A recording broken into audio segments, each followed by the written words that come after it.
Okay, so this is a quick demo of my Google Cloud Platform project.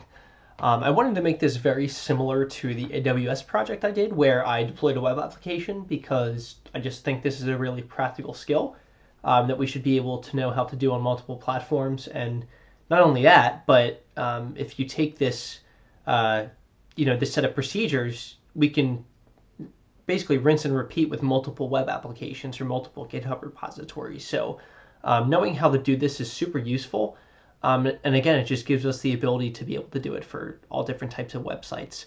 In this instance, we're actually going to be deploying a Python Flask application. So I'm going to kind of walk you through the steps I went through to do that, to create this. But it started with a service account. The service account creation, which you could see right here, is Fuchs service account. That is what allowed us to create our private key in the Cloud Console to be able to access the database. So I created the service account. I also created a VM instance, which is super important. That's what's going to be deploying and running our application.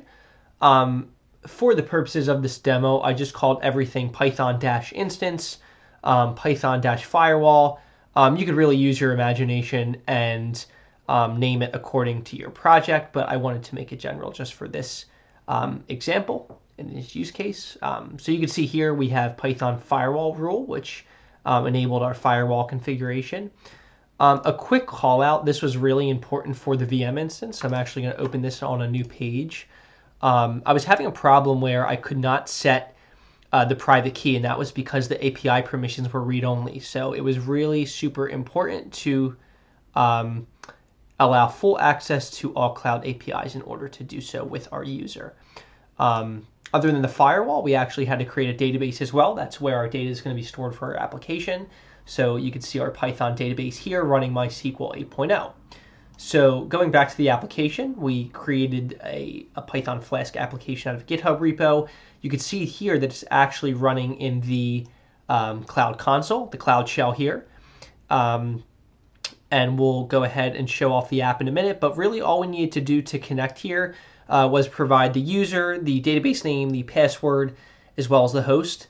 Some important tidbits of information. We actually were able to generate an external IP, and that's what we use to deploy this application rather than use our local host.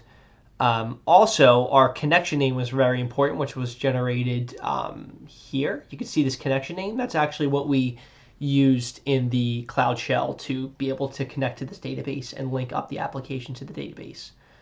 So the final result is this app that's deployed on port 8080 of our external IP. And you can see it's a very simple Flask app here where we can actually just increment votes. And as we increment votes, it's going to give us a nice little history of when we're doing so. So super neat little app. And really the sky's the limit with this. You could take any type of Python application you want and deploy it using the same procedures. So that's why I think it's really important to learn these skills. So yeah, thank you.